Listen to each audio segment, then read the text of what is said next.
What is your opinion on capital punishment?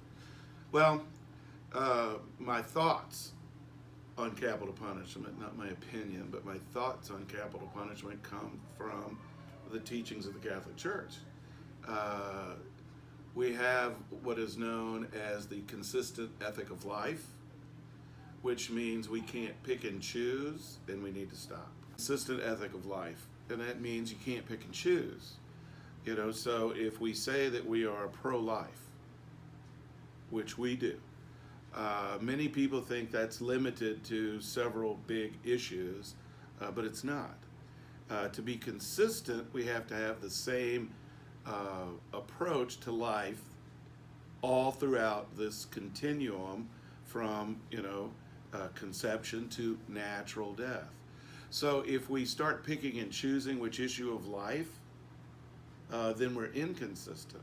And inconsistency for our position just simply falls apart. So it's more than an opinion, but I understand that people have a hard time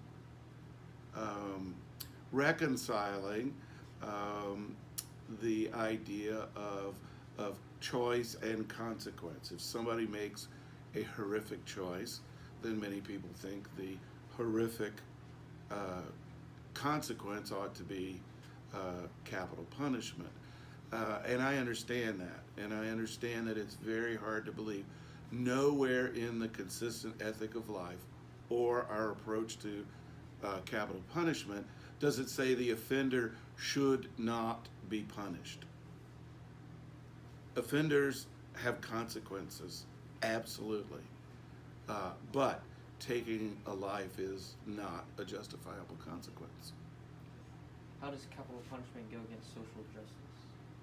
Well, it's this idea of the dignity of life.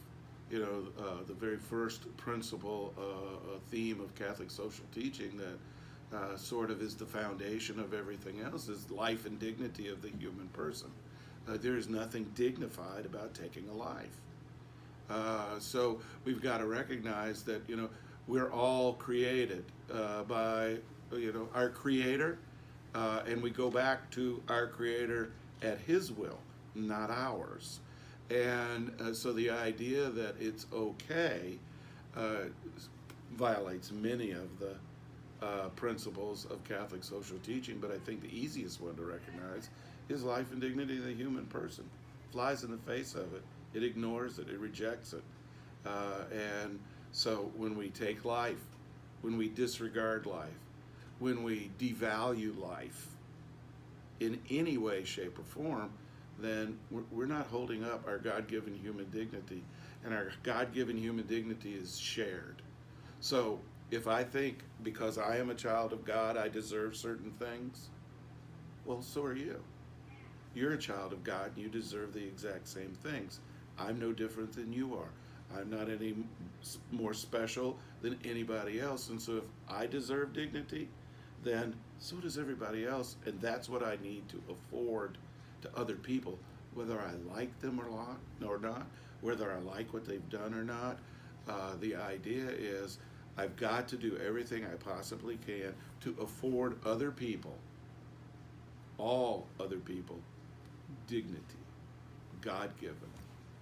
Wise and Yeah. like the cells, what Yeah. would you think is a good solution? Yeah, I know the criminal justice and especially the prison and jail system needs massive reformation. It is degrading in most places. It violates basic human dignity. Just because someone has created what we think is an offensive crime, and it is, doesn't mean that they don't continue to have dignity. They do.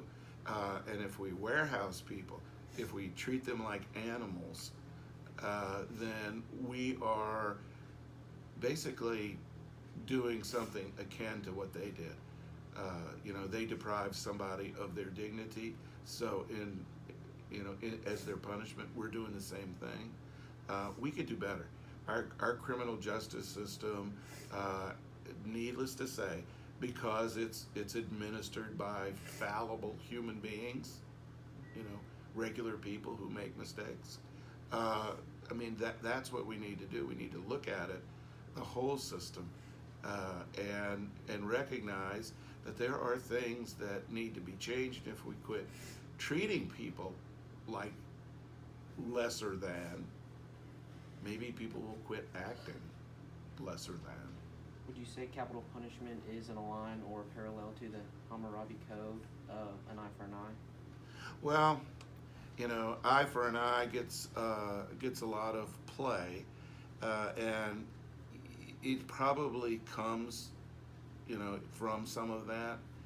But if you look around, most countries in the world and many states in the United States, other than Texas, have abandoned capital punishment because it's just basic barbarism. And the purpose, it really serves no purpose.